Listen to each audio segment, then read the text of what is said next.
¿Cómo están? Bienvenidos al segundo capítulo, episodio, como quieran llamarle, del podcast de hipertrofia.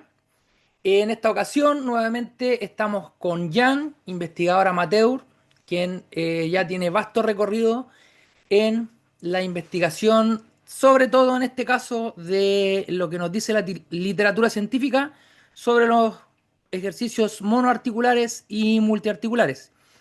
Me presento yo nuevamente, soy Felipe Vargas, profesor de educación física, estudiante de magíster en actividad física y deportes. Todo lo que vamos a hablar hoy es en base a literatura científica y el conocimiento que se tiene hasta este momento sobre el tema en particular. Aquí no hay repetición o no hay caja de eco de lo que digan otros creadores de contenido. Estas son conclusiones personales nuestras y por ende nos hacemos cargo nosotros de ellas. Iniciamos entonces con lo primero de lo primero, Jan. ¿Cuál es la diferencia biomecánica entre un ejercicio multiarticular y un ejercicio monoarticular? Porque la diferencia sería el número de articulaciones involucradas recibiendo demandas y movilizándose. En un ejercicio multiarticular se moviliza más de una articulación, puede ser dos o más, mientras que en un ejercicio monoarticular se moviliza y se dan demandas nada más en una articulación, de manera principal. Ya, ese tienen que hacer esa distinción de manera principal o de forma significativa, porque hay muchos ejercicios monoarticulares que realmente no son monoarticulares, porque hay más articulaciones participando, pero no participando significativamente.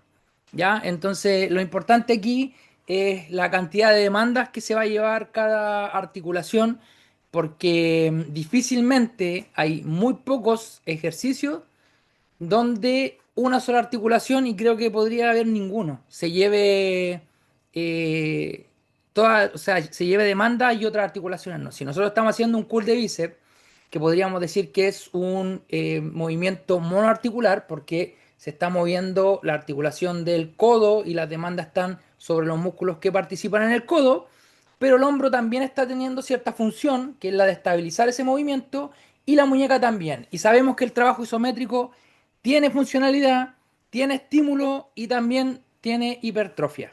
Por lo tanto, hay que tomar eso también en consideración. ¿Ya? Y como dice Jan, un multiarticular es cuando más de una articulación está funcionando a la vez de forma significativa. En este caso, por ejemplo, un empuje, la articulación del hombro, la articulación del codo. Pero también vamos a estar trabajando la articulación de la muñeca en el agarre, ya sea de forma isométrica o inclusive en algunos movimientos tiene cierto acomodo a algunas articulaciones, como por ejemplo en los jalones. Mucha gente va acomodando la muñeca dependiendo cómo va alineada la carga. Entonces, esa es la primera salvedad que vamos a hacer como para ser bien técnicos en cuanto a lo que es un monoarticular y un multiarticular. ¿Ya? Y eso es importante aclararlo porque lo primero que llega a aclarar es que no podemos aislar un músculo. Nunca vamos a hacer trabajar un músculo solo. Siempre va a haber más de un músculo trabajando en cualquier ejercicio que hagamos. Segundo tema o segundo caso aquí a aclarar es cuál es el mito que uno ve en redes sociales sobre los multiarticulares y los monoarticulares. Principalmente se asume que los ejercicios monoarticulares producen más hipertrofia muscular en el músculo agonista, músculo objetivo, porque al ser una articulación, la movilizada, en la cual se las demandas principales, entre comillas, podrías enfocarte en el estímulo en un solo grupo muscular, porque precisamente se asume que mientras menos músculos se usen, más puedes optimizar el reclutamiento motor en el músculo agonista. Y ya sabemos que eso es una sobresimplificación del tema. Esa es una terriblemente, como decimos aquí en Chile, una terriblemente grande simplificación. Yo les voy a poner un caso de cómo cuando las personas no entienden cómo funcionan las cosas, o más que no entienden cómo funciona, porque hay muchas cosas que no entendemos porque todavía nadie las entiende, no se saben, sino que cuando no aceptan que no entienden las cosas, tenemos un ejemplo clarísimo. Hay varios estudios de los que yo estaba viendo hoy sobre cómo afecta el apretar la mandíbula en la activación de otros músculos, que se llama, en siglas de inglés, se llama algo así como activación remota muscular. Por ejemplo, yo aprieto la mandíbula y eso mejora la activación de mi gastrocnemio, de mi sóleo. Yo aprieto la mano y eso mejora la activación de mi hombro. Y vemos a mucha de esta gente que te dice que tienes que isolar un movimiento, o sea, utilizar la menor cantidad de articulaciones posible para así que ese músculo reciba la mayor parte del comando motor. Hacer un agarre, ¿cierto? El agarre Bluetooth que le llaman, que es un agarre de cualquier cosa, agarrarlo. Yo no sé en sus mentes qué pasa o qué no pasa, que no se dan cuenta que eso va justamente contrario a lo que están haciendo, porque si yo hago un agarre, agarro algo, está trabajando los músculos de mi antebrazo. O sea, su teoría dice, voy a ponerme la tobillera aquí para hacer una elevación lateral, para no ocupar los músculos del antebrazo y así el deltoide tenga más activación. Pero a la vez voy a apretar algo para ocupar los músculos del antebrazo para que el hombro tenga más activación. Entonces, ahí es un claro ejemplo de una incongruencia, de una disonancia cognitiva, en la cual no se dan cuenta ellos mismos que algo hay ahí que no están entendiendo. Porque es un fenómeno comprobado el hecho que diferentes movimientos en una parte del cuerpo pueden afectar la activación de otra parte del cuerpo. Eso está comprobadísimo, no es de ahora, es de hace mucho tiempo.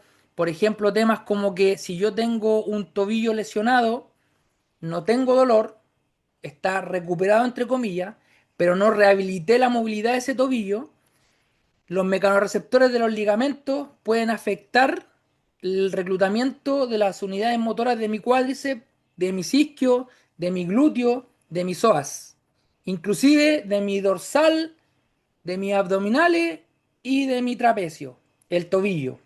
Que muchas veces nosotros nos pasan cosas, me dolió la rodilla, me molestó la cadera, no sabemos por qué. Y mucha gente no lo encuentra nunca el por qué.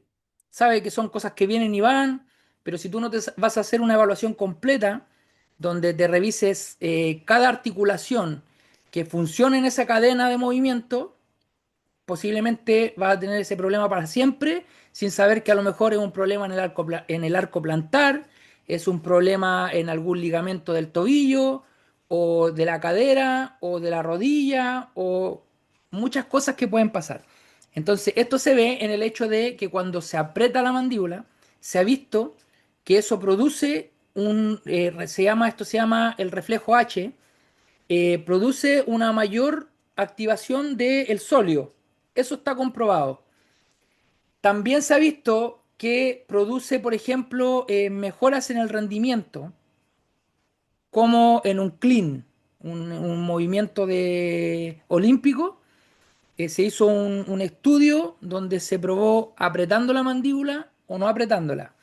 Ahora, ahí como estaba diciendo yo, hay cosas que no entendemos porque nosotros podríamos pensar que por apretar la mandíbula hay algún efecto de desinhibitorio de la sinapsis nerviosa y por eso puedo reclutar mejor ciertas unidades motoras de otro músculo que no tiene ninguna relación con la mandíbula. O puedo pensar que por efectos evolutivos, donde apretar la mandíbula al momento de hacer algún esfuerzo es una protección a lo mejor para la lengua, para los dientes o lo que sea, desinhibe el cuerpo para producir un reclutamiento óptimo, no superior, sino que ahí recién es óptimo. O sea, sería al revés. Si yo abro la boca, inhibo. Si la aprieto, como señal de seguridad, siempre nos dicen que podemos producir más fuerza entre más compactos estemos. Y eso posiblemente tiene cierta relación. Ya, ahora viene la parte de Ian. Ya yo di toda esa introducción para que vean que aquí hay muchas cosas que ya de antes nos venían demostrando que aislar movimiento no tiene tanto sentido porque ya teníamos datos. Estos estudios de clinch de dientes son del 1980 más o menos. Y eso se han ido replicando hasta ahora, hasta el 2020, y sigue comprobándose que es así. Jan, ahora en tu rol investigador, cuéntanos como cuántos estudios revisaste y qué nos decían. Expláyate tranquilamente que yo te escucho. Bueno, respecto a multiarticulares contra monoarticulares, se podría decir que cerca de unos 40 estudios, de los cuales se revisaron estudios de hipertrofia, de fuerza, fatiga, activación muscular y etcétera. En el caso de los estudios de hipertrofia, son bastante abundantes. Te podría decir que hay hasta más de una decena de ellos. Entre ellos, investigadores como Paulo Gentil, Barbalo, em, ya va, se me olvidó. Sí, creo que se llamaba Manatí, etcétera, etcétera. Y esas investigaciones tienen ya bastantes años. Por ejemplo, ya se vienen estudios, por ejemplo, desde el año más o menos del 2013, de Gentil et al. 2013, donde precisamente comparan en hombres desentrenados un grupo que realizaba solamente ejercicios multiarticulares contra un grupo que realizaba ejercicios multiarticulares más monoarticulares, que se encontró, por ejemplo, en ese estudio, que no había diferencias significativas de hipertrofia muscular. Claro, aquí la cuestión sería que el volumen no fue igualado. O sea, hubo un mayor volumen en el grupo que agregó ejercicios monoarticulares, lo cual obviamente podría ir en contra de la evidencia que tenemos sobre volumen de entrenamiento, pero sí está bastante interesante. Obviamente también tenemos más estudios donde sí iguala el volumen. Bien. Por ejemplo, en otro estudio de Gentil, en este caso Gentil et al. Del año 2015, se vio como eh, un grupo que realizaba multiarticulares y otro monoarticulares igualó la hipertrofia. En este caso creo que fue de los flexores del codo. Para los flexores del codo realizaban en el grupo de multiarticular, jalones al pecho. En el grupo de monoarticular, curl de bíceps. Con todo eso se igualó la hipertrofia. Y obvio, esto es algo que ya está bastante estudiado, o sea, porque nosotros podemos sugerir que no, porque son en novatos, haría más falta más estudios, pero tenemos estudios en todo tipo de poblaciones. Tenemos estudios en hombres desentrenados, como ya mencioné en el de Gentil et al. 2013, eh, Gentil et al. 2015, esos son en desentrenados. Tendremos también estudios precisamente en entrenados. Franca et al. 2015, en ese precisamente se comparó un grupo de multiarticulares contra otro grupo que realizó aparte de multiarticulares, monoarticulares, obviamente con volumen desigual. También se vio que no había diferencias significativas de hipertrofia, también en entrenados. También se ha visto en mujeres, como en el estudio de Barbalo al 2018, en mujeres desentrenadas, donde no se vio diferencias significativas tampoco, entre un grupo que hacía nada más multiarticulares y otro que hacía multiarticulares más monoarticulares. O sea, Y llega, ajá, para dejar tranquila a la gente, tenemos estudios en novatos, en avanzados, en hombres ujú, novata, o sea, en hombres novatos, en mujeres novatas, en hombres ah, avanzados y en mujeres avanzadas. sí, Ya, continúa nomás, que para que le quede claro a la gente que, porque nos faltan los típicos, pero es que a lo mejor en avanzado es distinto, pero es que eran novatos. claro, sí mismo. Por ejemplo, en el estudio de Barbalo et al. 2020, que fue casualmente del que estábamos hablando en estos días, donde un grupo realizaba multiarticulares, otro realizaba monoarticulares y otro realizaba multiarticulares más monoarticulares. Bastante interesante ese estudio, casualmente. Sí, y lo otro que hay que tener en consideración en algunos estudios de monoarticulares contra multiarticulares es el Ujú, hecho de que muchas veces están midiendo solamente algunos estudios la hipertrofia de un músculo en particular que participa en ambos movimientos.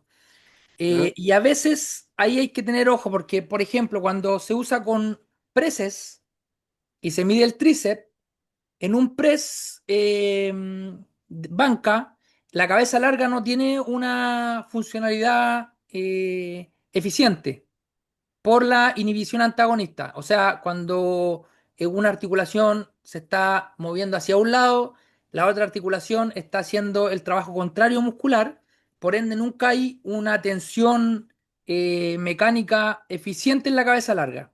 En cambio, por ejemplo, en una extensión de tríceps van a trabajar las tres cabezas. Por ende, cuando nosotros vemos esos estudios, hay que tener ojo y tomar, ojalá, los músculos que participan en ambos movimientos, pero además tenemos que considerar los músculos que participan en un solo movimiento. ¿Por qué? Porque si yo digo, un press banca tiene el mismo crecimiento de las cabezas del tríceps que trabajan eh, en las extensiones de tríceps y en el press banca. Tienen el mismo crecimiento, pero hay que contabilizar también el crecimiento del pectoral y del deltoide anterior, y si es que fuese un press banca libre, a lo mejor hasta del deltoide lateral. Y ahí es donde ya no serían tan iguales la hipertrofia, si lo miramos, si globalizamos la hipertrofia, ya no sería tan igual el de un multiarticular contra un monoarticular, ¿cierto? Sí, la hipertrofia total. Vendrían siendo mucho más eficientes. Entonces ya estaríamos hablando de una diferencia significativa e importante, que es el hecho de poder hipertrofiar más de un músculo a la vez. O sea, toda la vida, toda la historia del ser humano, la eficiencia se ha tratado sobre hacer lo mayor posible, tener la mayor ganancia posible con el menor costo. O sea, el desarrollo del ser humano se ha basado siempre en eso. Mejorar las técnicas de caza para poder tener el mayor porcentaje de caza por incursión, mejorar la velocidad de transporte para poder llegar a más lugares y hacer más cosas en el mismo tiempo. eh, Windows, cuando se creó como plataforma multitarea, fue una innovación justamente porque con el mismo PC podía hacer varias funciones en el mismo tiempo. Entonces, la eficiencia puede tener varios, ¿cómo decirlo?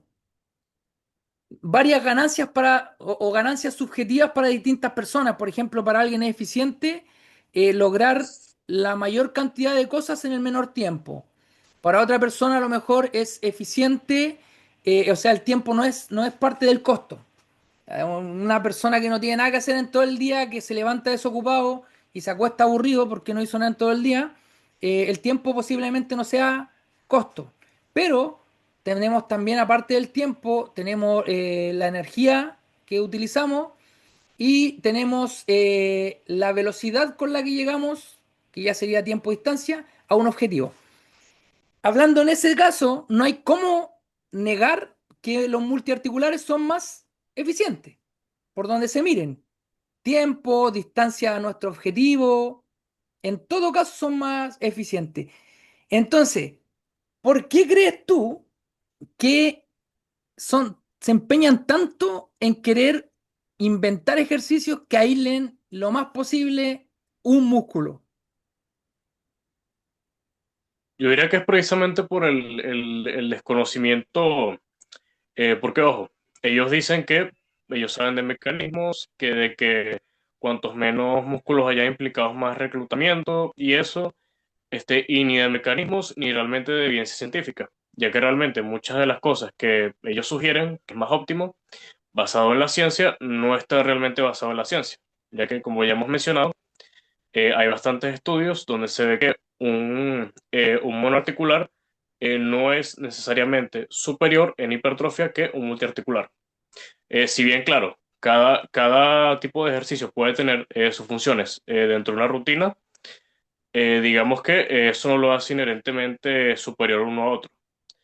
Por ejemplo, ya como habías mencionado, la cabeza larga del tríceps no crece significativamente durante los presses. Necesitamos por lo menos una variante de una extensión de tríceps, un press francés, o sea, cualquier ejercicio que involucre extensión de codo, pero con el hombro fijo, precisamente porque en los presses sufre de inhibición antagonista. En esos casos sería esencial un monoarticular si tu objetivo es optimizar la hipertrofia. Ahí tenemos una deficiencia de los multiarticulares, que hay músculos o vientres musculares o cabezas musculares, como le quieran llamar, que por su calidad biarticular posiblemente no se van a llevar un estímulo eficiente en un multiarticular. Ahí ya le metemos, tiene cabida el monoarticular, una cabida directa. Hay más, eh, hay más casos donde los van a ser eficientes utilizarlos, pero los vamos a ver después. Antes de eso, quiero tocar el tema del el cuco, del boogeyman, de los science lifters de hoy en día, que es la fatiga. ¿Qué sabemos sobre, y ojo, que aquí yo tengo datos del tema, eh, que también son contrarios a lo que ellos mismos dicen? O sea, ellos tampoco se dan cuenta que su información choca justamente por ser mecanicista y no estar tan apegada a la realidad. Choca. Pero ¿qué tenemos dentro de los estudios que viste tú sobre la fatiga entre monoarticulares y multiarticulares? Bueno, casualmente que los ejercicios multiarticulares comparados a los monoarticulares producen más fatiga que los ejercicios monoarticulares producen más fatiga que los ejercicios multiarticulares, contrario a la creencia popular de que los multiarticulares son fatiga adicional con menos estímulo. Por ejemplo, tenemos estudios en los cuales se ve que, por ejemplo, un remo produce menos fatiga en los flexores del codo que un curl de bíceps. Cosa obvia, pero digamos que por ese lado se contradice, ya que obviamente el objetivo de un entrenamiento para ganar masa muscular es precisamente optimizar el estímulo de forma en que la fatiga no lo perjudique, que es algo que ellos, por así decirlo, no lo entienden en el sentido de que ellos buscan limitar la fatiga a toda costa, sin importar de que eso afecte el estímulo. Y si realmente se basaran en la evidencia científica, sabrían eso, de que realmente, más bien, un multiarticular puede producir menos fatiga. Nosotros vamos a tener un podcast dedicado, un capítulo dedicado así netamente a la fatiga, así como también le adelanto que vamos a tener uno dedicado al volumen y la frecuencia, vamos a tener uno dedicado a la fatiga y uno posiblemente dedicado al control motor en sí. Ya. Con el tema de la fatiga, tenemos varios tipos de fatiga y se presentan distintos entre monoarticulares y multiarticulares.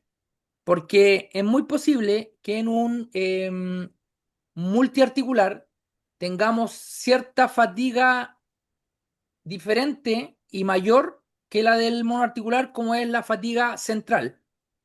¿Por qué? Eso Porque sí, está claro, si yo estoy estimulando tres músculos, voy a estar dañando tres músculos, porque el daño es inherente con el estímulo. O sea, si yo, lo hablamos el otro día y lo vamos a hablar cómo funciona bien eso en el capítulo de fatiga, pero la contracción muscular de por sí es fatigante. Si yo muevo un dedo, yo estoy agregando un granito de arena de fatiga, imperceptible, pero lo estoy agregando.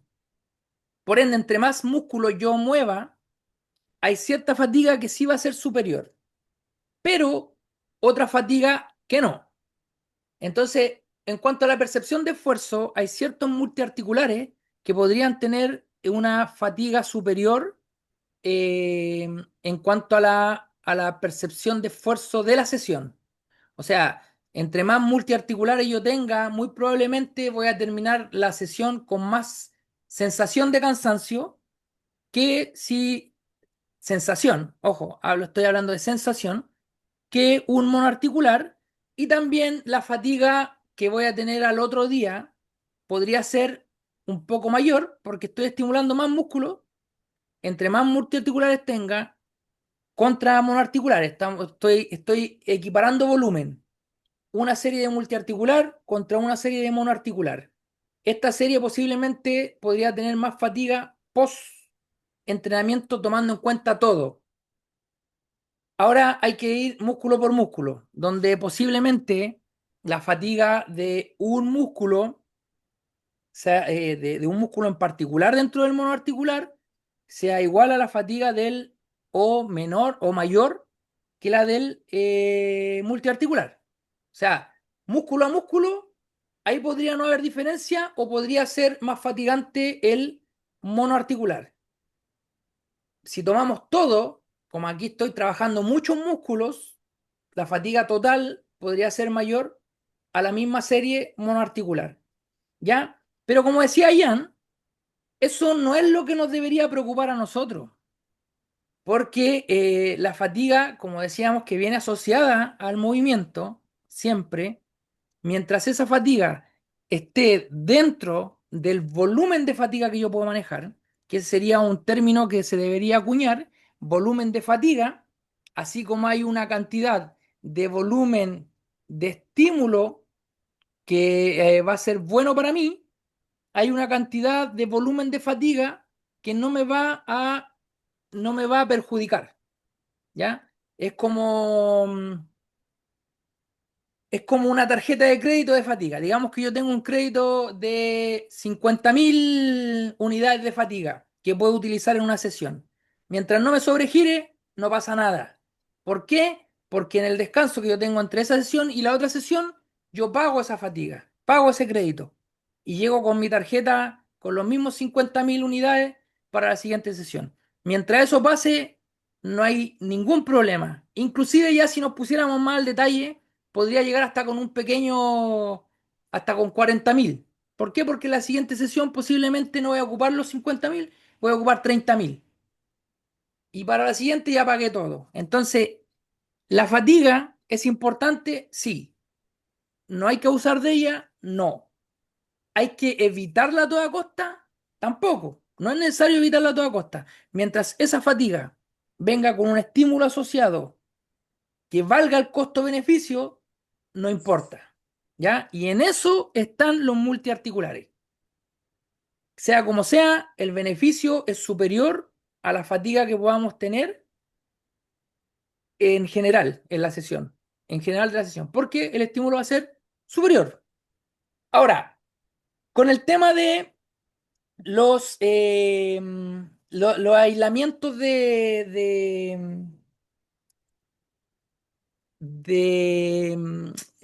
articulaciones, como por ejemplo los Kinan Flap y todo eso. ¿Hay algún estudio que muestre que, por ejemplo, aislar el codo de un jalón produzca más hipertrofia en el dorsal? Ninguno. De hecho, ni siquiera he visto estudios en los cuales se mida la hipertrofia del dorsal. O sea, ya de ahí estamos alucinando, o sea, ahí ya estamos sacando conclusiones imaginarias sobre qué es mejor y qué no.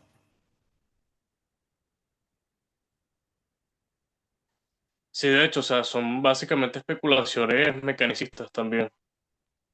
Y, Ya que por ejemplo, en el caso del dorsal, como mencioné, ni siquiera tenemos estudios o casi no he visto en cuanto a hipertrofia. te habrás topado con algún estudio por ahí entre el crecimiento del trapecio en un remo y un kelso, un encogimiento. No, tampoco. Tampoco hay. Tampoco hay, pero ustedes van a ver gente como yo Talk. Yo doy nombres porque no me interesa. Total, ellos pueden venir a debatir conmigo cuando quieran sobre estos temas. Si ponemos como, como condición no usar infografía de Chris Berley. Ahí es como es como decirle a alguien que se para a pelear frente a ti con las manos atrás. Quitarle la infografía de Chris Berley a esos creadores. Keenan Maloy, Claro, eso Keenan Maloy, Joe Talk y un sinfín de creadores de contenido vienen y te aseguran y te lo firman con sangre que vas a tener más hipertrofia poniéndote la tobillera sobre el codo o amarrándote a la silla o cualquiera de esos temas que no sé si hablamos de estabilidad ya, pero cualquiera de esos temas te lo aseguran a ciencia cierta, sin ningún estudio, sin ningún respaldo. No hay ni un Claro, estudio. eso es lo peor, o sea, que lo afirman a ciencia cierta, o sea, ni siquiera dicen puede ser, posiblemente, tal vez, no, simplemente dicen, no, mira, esto produce más hipertrofia porque lo dice la ciencia. Y la Ay, ciencia no dice eso. y eso es lo otro que dicen, es que si supieran de fisiología, es que lo que demuestran ellos es no saber justamente de fisiología ni neurofisiología, porque el cuerpo no funciona solo con, con lo que pasa en el músculo, también funciona con lo que pasa en el cerebro, la médula, los centros subcorticales y, y de la médula al músculo. Hoy día conversaba yo con otros creadores de contenido, de los que se basan en ciencia y de los que están siguiendo el camino de basarse en real ciencia y no solo repetir lo que dice Chris. Y les comentaba que habían temas como el trabajo del núcleo rojo, que tú no lo vas a escuchar nunca en redes sociales. El núcleo rojo es un centro subcortical que maneja varias cosas y entre eso maneja los patrones flexores. Entonces uno tiende a cuando tú estás sentado, e incluso más, cuando estás sentado prestando atención a algo que uno se adelanta, a tener los brazos flexionados. ¿Por qué? Porque cuando uno activa los patrones de flexión, igual que las piernas, también uno flexiona la rodilla, cadera y codo. Y queda cómodo ahí porque es un centro que está acomodando todas las flexiones a la vez. Distinto es cuando tú flexionas y extiendes, que eso va a tener levemente más percepción de esfuerzo porque son más de un centro que está trabajando y tienen que relacionarse entre ellos. Lo mismo es cuando uno se extiende, cuando tú te extiendes en el sillón, uno tiende a extender los brazos y a extender las piernas y queda cómodo, ¿no? Es muy típico eso. Y esas cosas son automáticas. Uno no dice, me voy a estirar las piernas y voy a estirar los brazos, sino que se da que cuando uno empieza a estirarse, se estira completo. Obviamente todos esos patrones nosotros los podemos modular.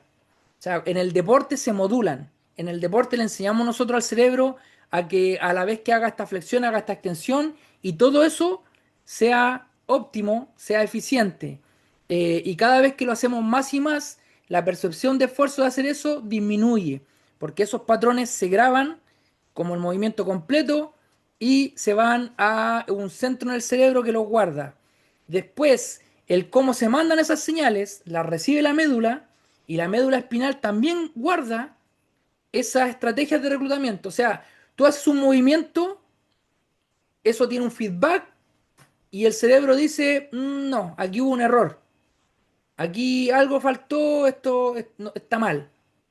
Manda otra señal. Y la médula, según esas señales, dice, ¿qué es lo que quieren? Ah, ya quieren esto. Ya voy a hacer el paso A, B y C. Funcionó, pero no funcionó bien. Los mecanorreceptores me indican, o los propios receptores y están indicando que esto no está funcionando bien. Ya ahora voy a hacer el paso ACB. De esa forma, ACB. Ya, hay más eficiencia en este movimiento. Listo. Ese va a ser el reclutamiento que voy a usar ahora. Pero espérate, ahora estoy fatigado, estas fibras ya no están respondiendo como yo quiero. Entonces tengo que modificar mi estrategia de reclutamiento. ¿Cuándo vemos eso? Cuando, por ejemplo, las personas están llegando al fallo de la tarea y empiezan a tiritar. O sea, es lógico que una persona cuando ya está quedando sin fuerza, por ejemplo, una extensión, se ralentice. ¿Pero por qué tirita? ¿Por qué no solo se ralentiza, sino que también tirita? Es porque nuestro sistema está modificando en ese momento esos patrones esa coordinación de cómo va reclutando las fibras que todavía tienen capacidad de generar fuerza. Porque ahí hay otro tema, bueno, que lo vamos a tratar en control motor, sobre cómo funciona el reclutamiento, las estrategias de reclutamiento, que también nos han venido engañando, que es así nomás, esta es la única forma de reclutar, en que a cada esfuerzo vamos reclutando más y no hay más forma, y no es así. Entonces esto mismo pasa con los multiarticulares y los monoarticulares. Pasan muchas cosas neuronales, además de la fisiológica, neuronales, que no comprenden bien. Por ejemplo, tuve una discusión hace un tiempo yo, personalmente, con Madelman por lo isométrico, porque en su cabeza no cabía el hecho de que los isométricos produjeran hipertrofia. Siendo que yo en el video había mostrado inclusive los estudios que demostraban ya así, toma, mira, ahí, se probó y funcionan, tienen hipertrofia. Bueno, en su mente, su ego, su sentimiento de superioridad, el pensar solamente que no producen hipertrofia, entonces automáticamente no producían hipertrofia. Ahora con el último estudio debe estar llorando en su pieza, secándose las lágrimas con el bíceps. Bueno, la cosa es Sí, que bueno. en un jalón, a él le alcanza, a mí no me llega el bíceps al ojo. A él de aquí le llega el bíceps al ojo. El tema es que en un jalón, biomecánicamente, no hay una demanda eh, alta para el bíceps, no la hay. Porque si uno alinea el jalón, la línea de la fuerza pasa por aquí, entonces no hay brazo momento para los flexores ni los extensores. No hay brazo momento. Se está produciendo una flexión, pero es una flexión pasiva que está dada por la polea y por el dorsal que está empujando hacia atrás. La polea me afirma la mano en una dirección, el dorsal extiende y eso hace que se me flexione el codo. Entonces, en teoría, el bíceps no tendría por qué crecer ni en un remo, ni en ni en un jalón. Y aún así vemos que crece. Yo sé por qué crece. No sé si en los estudios dice algo de por qué creen ellos que también crece el bíceps en esas condiciones. Bueno, por el momento no he leído alguna hipótesis respecto a eso en los mismos estudios. Por ejemplo, un estudio que se lo reciente, que fue el de Leitao et al del 2025, se ve como, por ejemplo, la región proximal del bíceps, que es similar entre un remo y un curl de bíceps. Cuando claramente se ve que en el remo no debería, o sea, no hay demandas que reten la flexión del codo, no debería haber demandas para el bíceps, y con todo eso se ve esa hipertrofia similar, al menos en la región proximal, porque en la región distal del bíceps sí se ve más hipertrofia por parte del curl de bíceps. Pero bueno, Ya bueno, para que les quede claro, los que no tienen tanta noción de los términos, lo proximal es lo más cercano al origen del músculo. El bíceps se origina por aquí, entonces su región proximal sería por aquí. Y lo distal es lo más cercano a la inserción del músculo. El bíceps se inserta por aquí, entonces la parte distal sería esta. Y se ve una hipertrofia regional, o sea, en la zona proximal. Esta zona sería más hipertrofiada en un remo y en un curl de bíceps esta zona más distal. Ya, ¿por qué crece aunque no tenga un momento de fuerza? Porque adivinen qué, los estabilizadores también hipertrofian. Cuando nosotros utilizamos un músculo para estabilizar, ese músculo también se va a llevar cierto estímulo si es que está estabilizando en un rango de longitud-tensión suficiente para producir una tensión mecánica suficiente para señalizar la hipertrofia. Entonces, los músculos que estabilizan, aunque no sean movedores principales, van a poder hipertrofiar igual. Entonces, cuando hablamos de, no, yo quiero, estoy queriendo hipertrofiar solo el deltoide y voy a hipertrofiar mejor si me pongo la tobillera aquí, porque así me queda solo la articulación del hombro con demandas. Bueno, ni estoy aumentando las demandas del hombro y más encima estoy perdiendo hipertrofiar los músculos del antebrazo. Porque el hecho de poner aquí la tobillera, aquí en la muñeca, si es que voy a usar tobillera, produce que los músculos del antebrazo que se encargan de estabilizar el codo se hipertrofien, que trabajen y se hipertrofien. Y el hombro no se va a ver afectado porque el codo no va a ser una limitante. Nosotros en muy pocas ocasiones vamos a tener o va a ser beneficioso eliminar una articulación y es cuando esa articulación es limitante en el movimiento. Como por ejemplo en una elevación lateral con polea o con mancuerna, podría ser limitante la muñeca si nuestro hombro es demasiado fuerte y nuestro antebrazo no. Ahí sí podría ser limitante el movimiento. Podría empezar a vencerme en la muñeca y yo fallar por la muñeca antes que por el hombro. Ese es un caso. Tenemos entonces que eh, el mono articular va a ser beneficioso en músculos que no trabajan bien en un multiarticular debido a la inhibición antagonista. Tenemos que un mono articular va a ser beneficioso o eliminar más que un mono articular. Eliminar una articulación va a ser beneficioso cuando esa articulación es débil y va a ser un impedimento para llegar a un estado de fallo real o muy cercano al fallo con el músculo objetivo. ¿Qué otras causas más se te ocurren, Jan, que en las cuales un monoarticular puede ser más funcional que un multiarticular? ¿Cuándo? Pues bueno, por ejemplo, cuando el músculo, los músculos sinergistas en cuestión, precisamente no se llevan eh, óptimas demandas.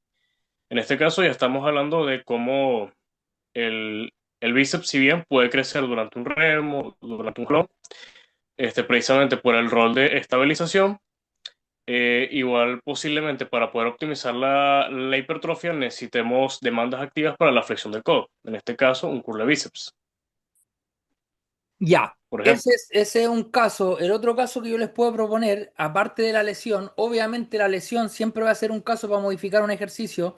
Por ejemplo, yo estuve con una lesión muy fea en el brachiorradial. Entonces los jalones me dolían muchísimo el antebrazo y por ende no podía manejar los pesos que manejaba siempre por el antebrazo. Ahí sí, ponerme una tobillera aquí o hacer un jalón desde aquí tenía sentido por lesión. Y la otra causa es la redundancia.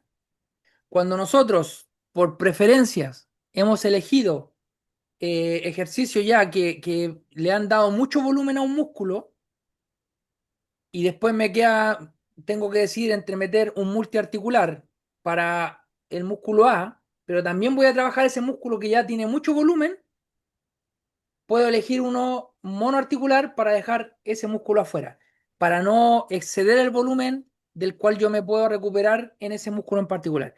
En ese caso, también va a ser provechoso elegir un monoarticular por sobre un multiarticular. Cuando quiero aislar un músculo para que no trabaje, no para que otro trabaje mejor, sino que para que no trabaje de más un músculo que yo ya he trabajado lo suficiente y posiblemente se me puede lesionar o no voy a progresar bien con él porque no me estoy recuperando de sesión a sesión. Ahí sí está el caso.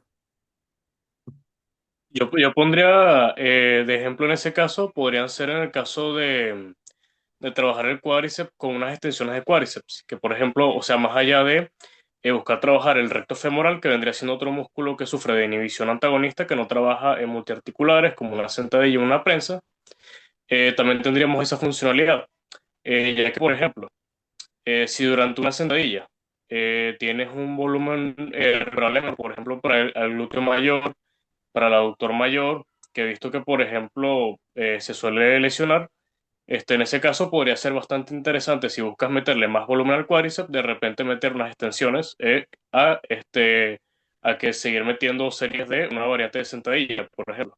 Claro, en ese caso sería correcto un monoarticular para no incluir la cadera en flexiones máximas donde el aductor se va a llevar una carga y si ya tengo mucho trabajo de aductor y aparte le estoy dando un trabajo directo al aductor, no darle más trabajo. Esas serían causas donde un monoarticular sería superior. Entonces, en resumen, yo voy a hacer mi recomendación.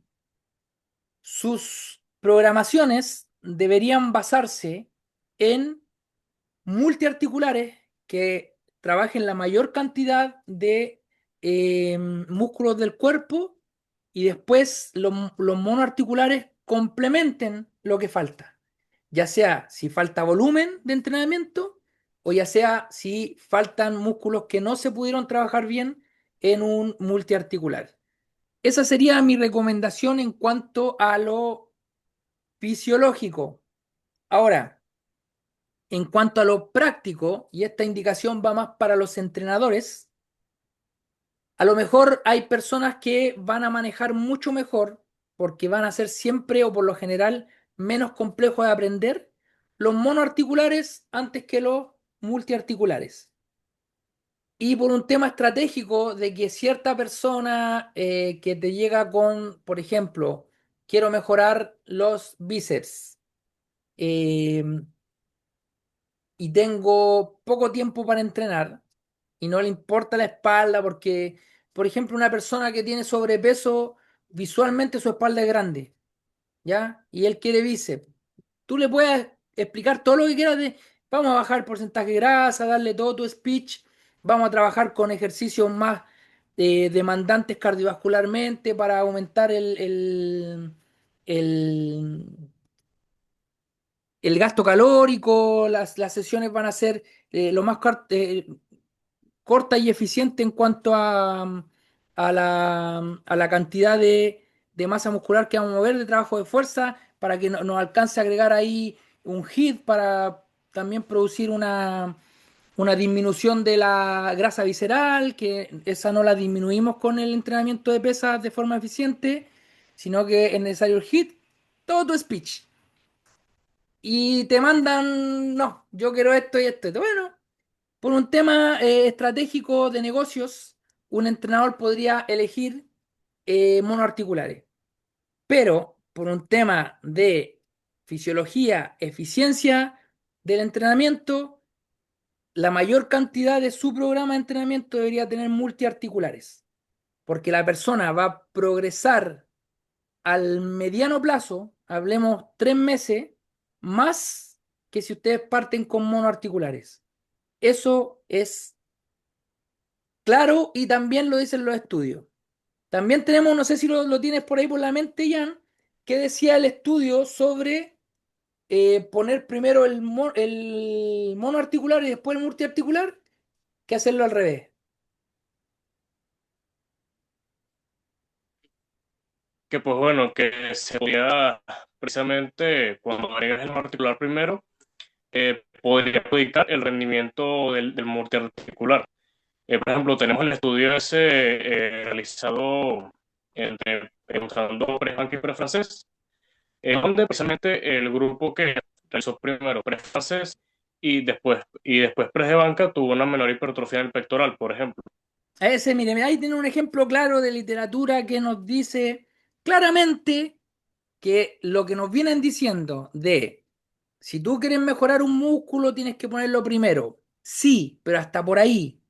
¿Por qué? Cuando nosotros vimos en un estudio, si yo pongo el press de banca primero y el press francés después, el pectoral va a crecer cierta cantidad y el tríceps va a crecer lo mismo. Pero si yo pongo primero el press francés y después el press de banca, el tríceps crece lo mismo, pero el pectoral crece menos.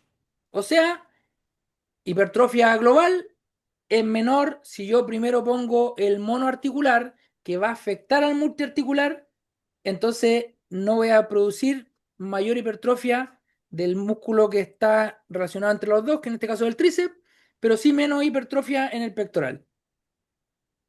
Definición de eso, poca eficiencia. Esa es la definición de poca eficiencia. Entonces, ya para ir cerrando, porque estamos más o menos como en la hora, te doy la palabra para que hagas un resumen Ok. del tema. Pues bueno, concluyendo, eh, las afirmaciones de que los ejercicios monoarticulares son superiores para generar hipertrofia muscular, ganancias de fuerza, que son menos fatigantes, y eso realmente no tienen un respaldo en la literatura. Y más bien, es posible que el priorizar ejercicios multiarticulares, tanto porque se encuentren en mayor medida en la rutina, como porque sean realizados primero, es posible que nos entregue una mayor eficiencia para poder optimizar nuestros resultados de una manera, vamos a decirlo así, sostenible, viable, teniendo en cuenta lo finito que es el tiempo y como es un recurso tan valioso en este caso.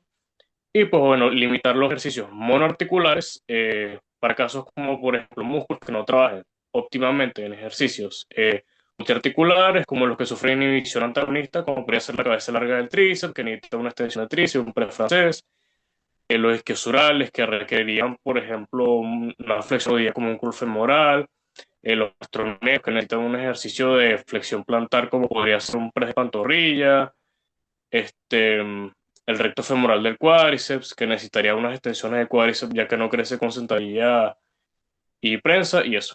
En el caso de músculos que no crecen significativamente como multiarticulares, y tendríamos también el caso de que quieras añadir volumen a un grupo muscular sin seguir agregando fatiga a otros grupos musculares. Listo. Entonces, para que quede claro, esto no es un contra los monoarticulares, sino que todo el podcast lo que busca es entregarte las bases de cuándo y por qué elegir multiarticulares y cuándo y por qué elegir monoarticulares, y que tus elecciones no sean por información errónea, como que vas a hipertrofiar más un músculo entre menos articulaciones ocupe. Eso está visto tanto mecanicistamente, la verdadera, o sea, el verdadero mecanismo, no el que te dicen en redes sociales, sino que cómo funciona el reclutamiento, la verdad del mecanismo te dice que va a ser eficiente un multiarticular, y además tenemos estudios de resultados que muestran que un multiarticular es más eficiente.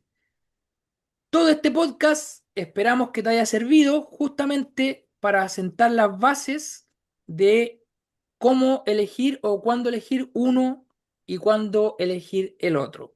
Y con esto ya nos vamos despidiendo. Eh, Posiblemente el próximo podcast sea sobre volumen y frecuencia de entrenamiento, que ahí hay un tópico también muy bueno para desarrollar, y sería bueno ya que lo estuviéramos agregando a la lista de los episodios para que tengan esa información y lo que tenemos en literatura sobre el tema. ¿Algún cierre, Jan? ¿Despedirte? Hasta luego. Jan es un hombre de pocas palabras cuando no es ciencia de lo que está hablando. Sí, Entonces, me despido y nos estamos viendo la próxima semana.